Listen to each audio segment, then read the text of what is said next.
Hello friends, आज का हमारा टॉपिक है सेक्शन नंबर 34। अभी तक हमने टाइप ऑफ प्रोस्पेक्टस के बारे में डिस्कस किया।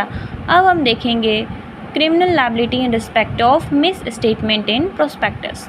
अगर कोई भी मिस स्टेटमेंट प्रोस्पेक्टस के अंदर पाया जाता है, कोई अनट्रू या फिर कोई मिसलीडिंग इन्फॉर्मेशन जो कि प्रोस्पेक्टस के अंदर इंक्लूड की गई है, तो जो भी पर्सन इसके लिए लाइबल होगा उसके ऊपर एप्लीकेबल होगा सेक्शन नंबर 447।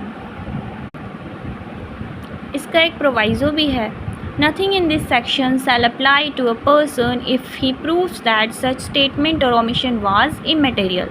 अगर वो पर्सन इस बात को प्रूव कर देता है कि जो भी ओमिशन हुई, जो भी मिस स्टेटमेंट हुआ, उसके लिए वो लाइबल नहीं है, या फिर ये जो मिस स्टेटमेंट हुई है उसके पीछे कोई एप्रोप्रिएट रीज़न है, तो जो ये सेक्शन है वो उसके ऊपर एप्लीकेबल नहीं होगा। इट मीन्स 440 सेक्शन उस पर्सन के ऊपर एप्लीकेबल नहीं होगा। Next is section number 35, civil liability in respect of the misstatement in prospectus. अभी जो हमने पढ़ा वो क्रिमिनल लायबिलिटी के बारे में था। अब हम देखेंगे कि सिविल लायबिलिटी क्या होती है जब मिस स्टेटमेंट इन प्रोस्पेक्टस होता है। Where a person has subscribed for securities of a company acting on any statement include omission of any matter which lead to loss। अगर ऐसा होता है कि जो प्रोस्पेक्टस दिया गया उसके अंदर कुछ मिस लीडिंग इन्फॉर्मेशंस थी या फिर कोई ओमिशन था, और उसकी वजह से जिस पर्सन ने प्रोस्पेक्टस को सब्सक्राइब किया, जिस पर्सन ने प्रोस्पेक्टस को देखकर शेयर्स के लिए सब्सक्राइब किया और उसकी वजह से उसका हैवी लॉस हो जाता है, तब क्या होगा।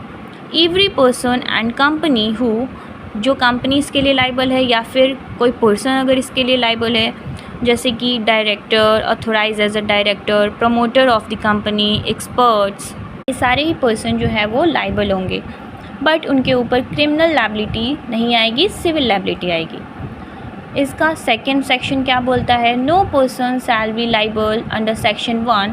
जो सेक्शन 1 को भी हमने पढ़ा वो एप्लीकेबल नहीं होगा ऐसे पर्सन के ऊपर having consented to become a director but he withdraw his consent before the issue.